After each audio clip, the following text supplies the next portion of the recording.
you need to meet the judges. And the best way to meet and network with the judges is to go to there's two processes. It depends where you are when you try to start your business.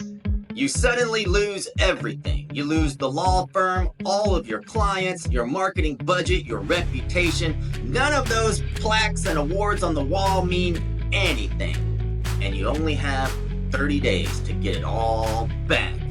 That is the topic of today's Lawyer Marketing Show. I'm Dustin Sanchez. You're watching DustinSanchezTV.com. Let's get into it.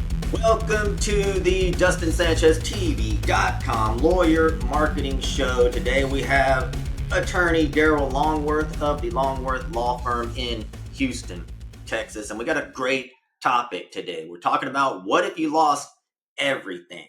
You wake up, all your clients are gone. You've got to start over from zero. Now, Daryl has a very successful law firm in Houston, Texas, and I thought he would be a great guest to kind of tell people his journey, how he went from no law firm to the law firm he has going right now. And we're going to learn a lot from him, some of the things he did to build the law firm. Daryl, welcome to the show. Thanks for joining. Tell us about yourself. Tell us about your history. What did you do before law school? Well, I was a Houston police officer for 28 years and a lieutenant with the Houston Police Office for 15 years as that lieutenant. So I had a lot of background before I started being a lawyer. And I went to law school while I was still working for the Houston Police Department. And then I did both jobs for 8 years. You know, as you get older, you get tired of working nights. So I gave up the police job and just went to the law work permanently. But I think to answer your intro question, I think the key is networking. Networking is the way to start over. And here's why. When I started law school, I did a mediation class. And part of that mediation class included students and also lawyers. And I was able to get involved with other lawyers and talk to them. It turned out one of them was a family lawyer who was doing it what I had an interest in doing. And I struck up a conversation with her. And because of this mediation class and speaking with her, she gave me a job as a law clerk while I was still in law school. So it was really busy. I did the city by day, law clerk in the afternoon, and law school at night. It was go, go, go. But I took that opportunity to meet with professionals, other lawyers, and just chat them up. And that network, it landed me in a job. And working for her for that period of time, I was able to learn how to be a family attorney. Even my third year in law school, they let me do some cases where I was being supervised by another lawyer. So I actually had hands-on training. So when I got out of law school and passed the bar, I already knew how to do most of the stuff that I needed to do.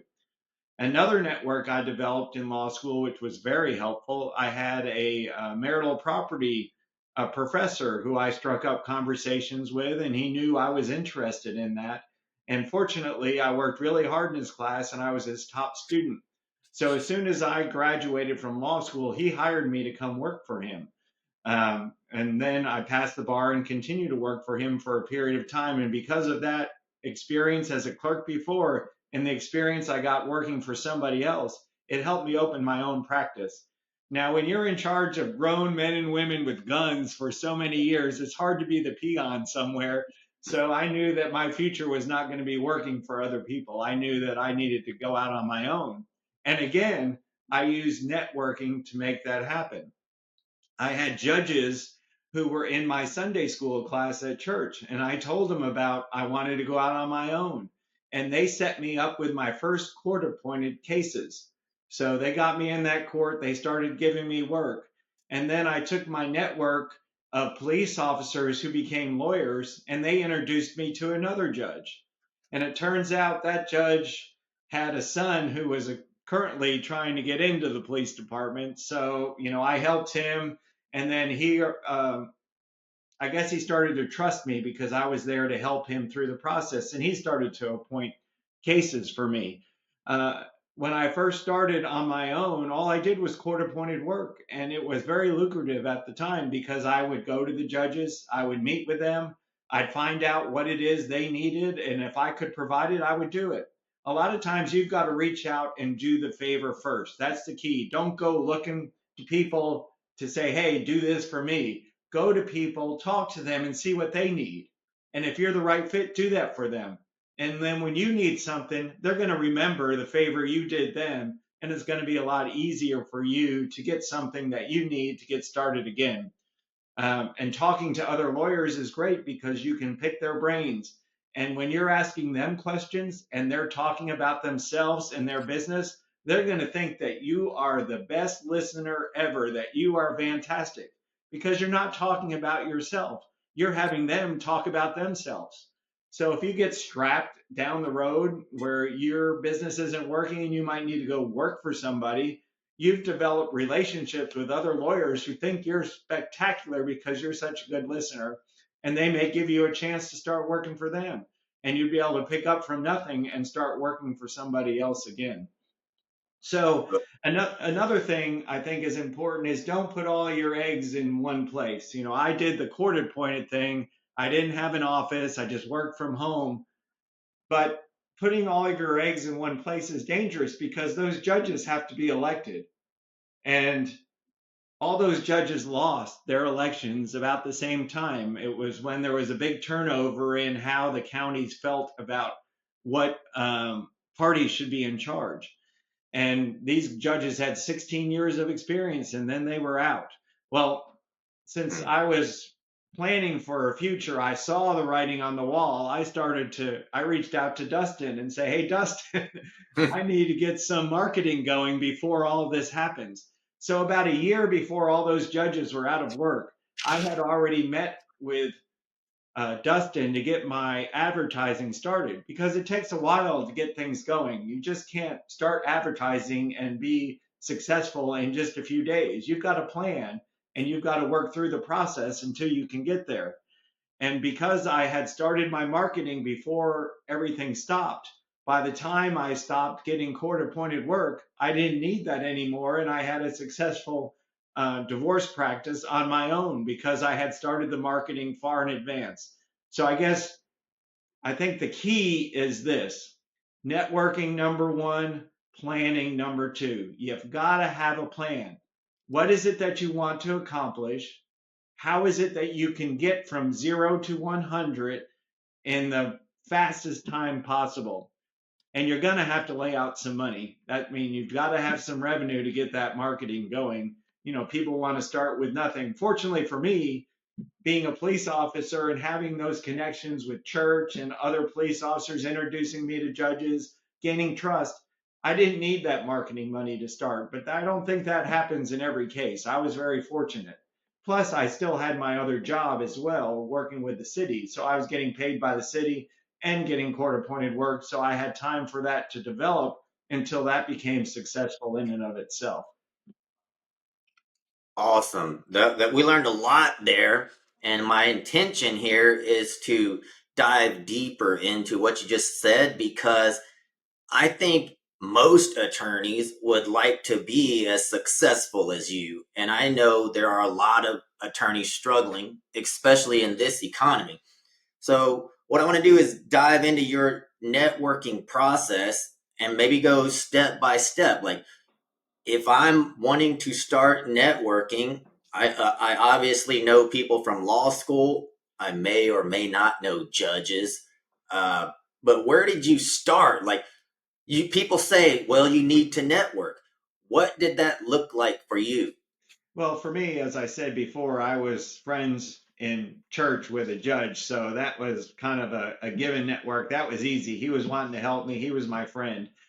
But to grow a business, you need to go, unless you're trying to go work for somebody. If you're trying to do things on your own, like I did, you need to meet the judges. And the best way to meet and network with the judges is to go to there's two processes. It depends where you are when you try to start your business. If you're in there before the election, you're going to go to these campaign fundraisers by the judges. You go there, you contribute to the campaign, you go talk to the judges, introduce yourself to them, get a feel for them, talk to them, talk to the other people who are in that court, because there's a lot of lawyers who have already done this work and they're already in that court and they already have that judge's trust. And those same people are going to be at that fundraisers. So when you're at that fundraiser, don't always just talk to the judge, because they have to talk to everybody. You're only going to get a few minutes. And that's your opportunity to ask them, what it is they need, what they're looking for, tell them about yourself, and see if you can be memorable to get in there. The next thing is to get in with these other attorneys who are already in there. Now, some of them may not talk to you because you're the competition. If you're getting appointed to something, then they're not getting appointed to something, and they might be a little standoffish. But other attorneys, they like to talk about how successful they are and how they do it. So again, you're not pushing yourself. You're just asking them questions about them and how they did it and what you might need to know with that judge to be able to get in. I think that's very important. Okay. How you mentioned, let me see, I took notes here. Doing the favor first, or what I like to say is lead with value. Like you can't just go up to all of your network and say, give me, give me, give me, give me. So how do you do that without being awkward? I have zero social skills, and I don't know how to talk to people. How do you lead with value without seeming like a scam artist or something? Well, if you just try to go and just to do that, you're going to seem like a scam artist. It has to be something that's natural, that happens on its own. And the way you do that is when you're in court, there's tons of lawyers there that day. Just strike up a conversation with them, because there's a lot of dead time where you're just sitting around. Ask them about themselves. And the more you get to know people, and then an opportunity, you may hear something that they say that you can then respond to and help them out. If you're going up there with some fabricated, oh, I'm here to help you, that's not how you do it. You develop friendships, you develop relationships with people. And then when they have needs, it comes up naturally because they've already trusted you, because you've developed this relationship with them through conversations. And again, you're not focusing on yourself, you're focusing on them. That's the key. And if you focus on them, they'll talk about themselves enough, and then you might hear something that they need. They might need an associate attorney, they might need a paralegal, and you might know somebody to help connect them to that person.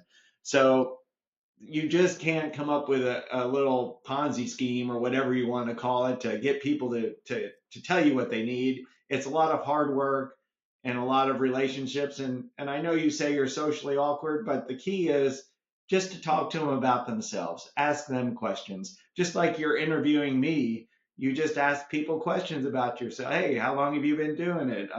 Do you practice it on your own? Just start to develop. Oh, did you hear that ruling? That ruling was awful. What do you think about that?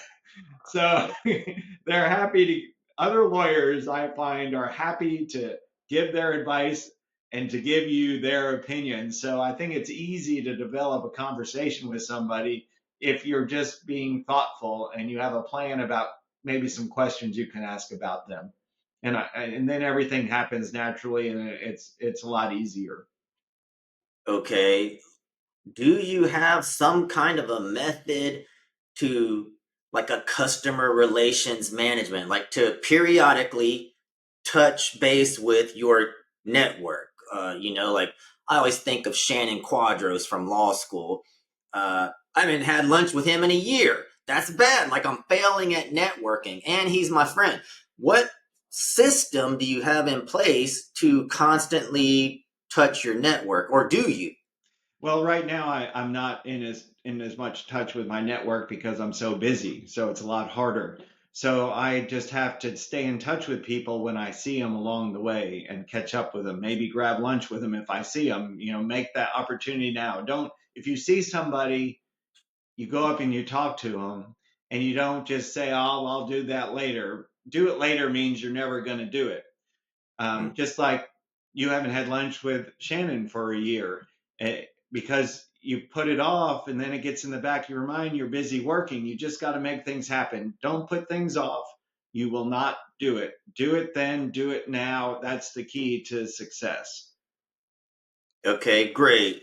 Let's look at this from the perspective of a third year law student. Okay. Maybe you got a semester left and you know that you don't know anybody. Uh, what should you do to maybe meet practicing attorneys, to maybe meet judges? Like if you're sitting in law school, your last semester, what should you be doing? Well, you should have already have made networks by that time as far as getting a job clerking with somebody. It depends on how you do in law school. If you're one of those super smart ones, top 10%, you're going to get this super fancy internship with some big lawyer. Well, there's a lot of other lawyers who have opportunities. Now, you may not get any money for them, but the value of going to work for somebody, even for no money, will pay dividends later because you'll learn the craft. By the time you're a third year, you should know what area you want to practice. So you should be reaching out to people to see if they need a clerk, if they need an intern. A lot of attorneys like to take somebody under their wing and they like to teach somebody. And if you can connect to somebody who's in your line of work that you want to do, then you're going to learn how to do it before you even take the bar. And I think that you can hit the ground running in that case. And then, they'll have friends and they may need somebody to be an associate attorney. Take that little job as an associate attorney if you can't, do it the other way with the networking with judges and doing the court appointed work like I did. If you just want to start off working for somebody, doing that is going to help you find some place to work. So the key is to reach out to lawyers in the area you want to work for them for free if necessary. A lot of them will pay you 18 or 20 bucks an hour because you're giving them value. They charge you at 80 or 100 for doing the work, so they get value out of. That's the way the lady who hooked me up. She gave me a small salary and then charged triple or quadruple for the work I did. But because Okay. I met her and I wanted to do that, I was able to meet a lot of other people through her. So that's the key. Reach out to lawyers. I mean, even if you have to Google, say you want to do probate law, Google probate lawyers, and you'll get a whole list of lawyers that'll pop up on Google. We'll start calling around, make the calls. Your school's going to have some things where you can go to meet people and try to get set up. So make sure you work with whatever is available in your school so that you can set up that internship or clerkship. If you want to go work for somebody, that is the key to success. You got to go prove yourself somewhere, show that you have value. Then, even if the person that you're working for instance, like my lady, she didn't have need for another lawyer, so there was no work there for me. But the experience I gained helped me hit the ground running when I was on my own because I'd already done all this stuff for somebody else. So, like I said, that was very valuable. Okay, great. Thank you for that information. Now, maybe we should talk about affinity groups. And I say that because you said you knew a lot of police officers who were lawyers, and you're kind of taking leveraging your past life to help you in the new life. Well, how did you find out about, or how did you even make that connection? Sure. I got it through the rumor mill. There's always scuttlebutt at a work where you hear about people, oh, they became a lawyer, they became a lawyer. So, because of that, I knew certain people who were lawyers and I reached out to them and I called them and asked them for advice, asked them what they were doing. And they told me, and I said, hey, this one, since I knew him and I was officers, I didn't mind asking them, hey, how would I get set up like that? And they introduced me they introduced me to the lawyer, to the judge themselves, because they're the ones who brought me to court to say, hey, this is Lieutenant Longworth. He's interested in working for you. And then that's how that one developed. So I was fortunate to take advantage of some HPD friendships, and I didn't have to work it as hard. It happened pretty quickly and pretty naturally. So it was a real advantage for me. So again, people are going to be out in the real world and they may know somebody. Leverage that. Uh, be involved in groups. For me, I was involved in that church. So there was tons of lawyers and judges who went to church and I talked to them all the time. They knew I was going to law school. They knew I was a police officer.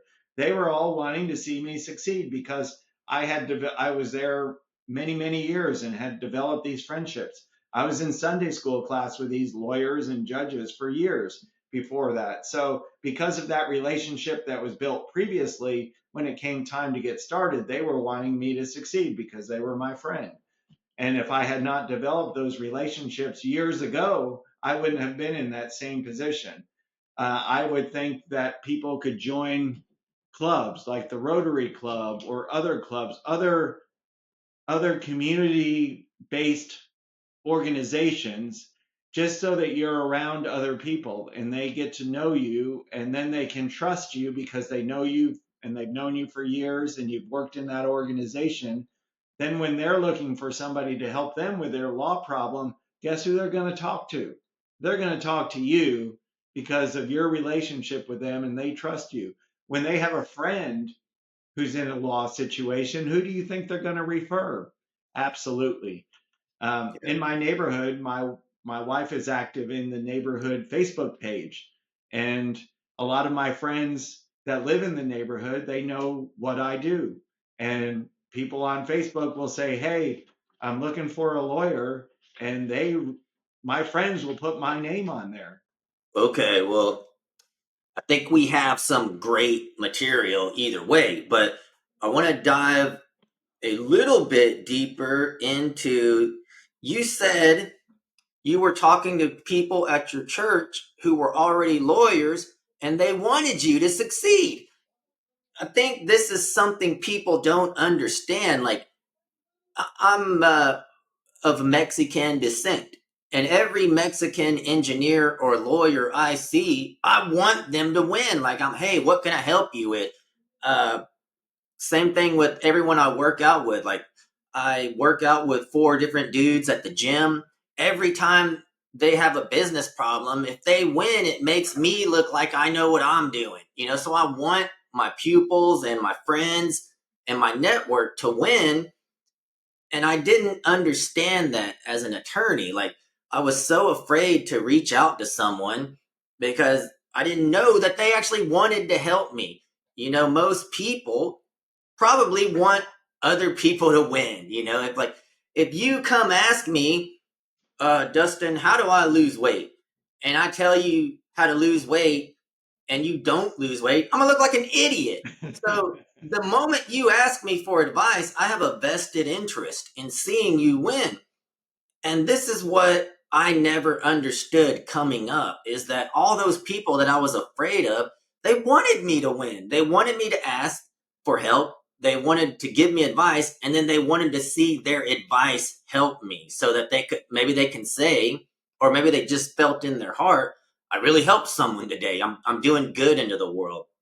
How did you recognize that your own network? It sounds stupid for me to even ask this question, but how did you recognize that your network actually wanted to help you?